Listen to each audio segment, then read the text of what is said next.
দর্শক, এই মুহূর্তে প্রধান উপদেষ্টার বিশেষ সহকারী কথা বলছেন, আমরা সরাসরি সেখানে চলে যাচ্ছি।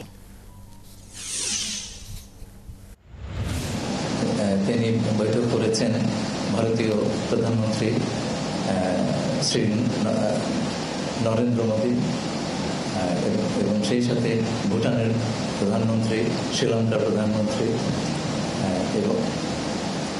এবং থাইল্যান্ডের প্রধানমন্ত্রীর সঙ্গে তার দ্বিপাক্ষিক বৈঠক হয়েছে। বিমস্টেকের সভাপতি হিসাবে তিনি তার সাথে দেখা করেছেন মিয়ানমারের প্রধানমন্ত্রী এবং এসএসসির চেয়ারম্যান। এছাড়া এই বৈঠকের আগে পররাষ্ট্র সচিব এবং পররাষ্ট্র মন্ত্রী পর্যায়ে আমাদের পররাষ্ট্র সচিব মিস্টার জসিমউদ্দিন এবং পররাষ্ট্র উপদেষ্টা মিস্টার তৌহিদ হোসেন তাদের কাউন্টার পার্টদের সঙ্গে বৈঠক করেছেন।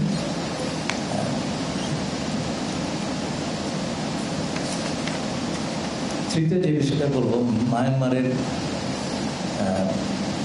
উপপ্রধানমন্ত্রী এবং পররাষ্ট্রমন্ত্রী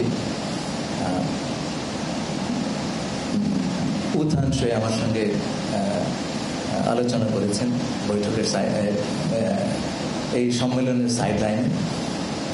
একটা বড় অগ্রগতি হয়েছে, সেটা হচ্ছে আমরা 2018 থেকে 20 সালে ছয়টি কিস্তিতে তাদের কাছে যে 8 লক্ষ রোহিঙ্গাদের লিস্ট দিয়েছিলাম, সেই তালিকা থেকে তারা জানালেন 2,50,000 রোহিঙ্গার তারা রিভিউ করেছেন এবং তার মধ্যে তারা 1,80,000 রোহিঙ্গাকে আইডেন্টিফাই করেছেন যে যারা মিয়ানমার থেকে এসেছে, আর বাকি 70,000-এর ছবি এবং নাম নিয়ে কিছু কনফিউশন আছে, সেটা দূরীকরণের জন্য আমরা দুপক্ষে আলোচনা চালিয়ে যাব।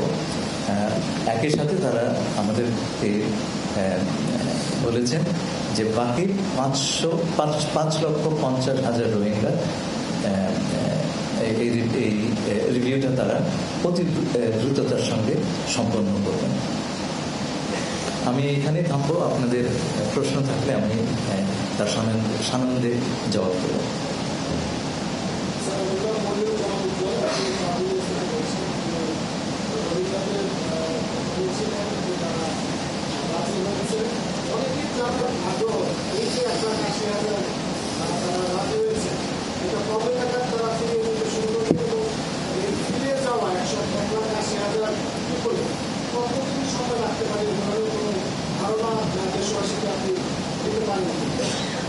ধন্যবাদ।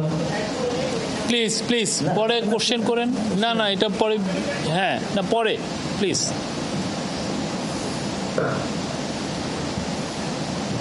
এই যে 1,80,000 যাদেরকে ক্লিয়ার করা হয়েছে, তার তো কালকেই চলে যাচ্ছে না। এটার জন্য একটা প্রক্রিয়া লাগে, যে কোনো প্রত্যাবাসনের একটা কিন্তু প্রক্রিয়া লাগে।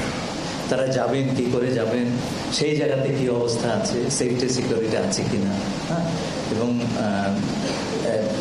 যাবার ওইখানে তারা যে যাবেন তাদের জীবন জীবিকার সংস্থান আছে কিনা, যে কোনো, শুধু এই রোহিঙ্গার ব্যাপারে নয়, যে কোনো আপনার এসে প্রত্যাবাসনে এই ধরনের বিষয়গুলো আমাদেরকে মনে রাখতে হবে এবং এগুলো নিরসন করতে হবে।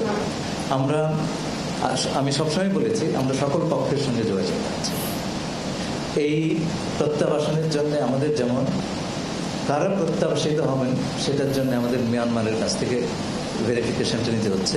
এই ভেরিফিকেশনের প্রক্রিয়াটা 2018 সালে মিয়ানমারের সঙ্গে যে আমাদের দ্বিপাক্ষিক চুক্তি হয়, সেই চুক্তি মোতাবেক হয়েছে। সুতরাং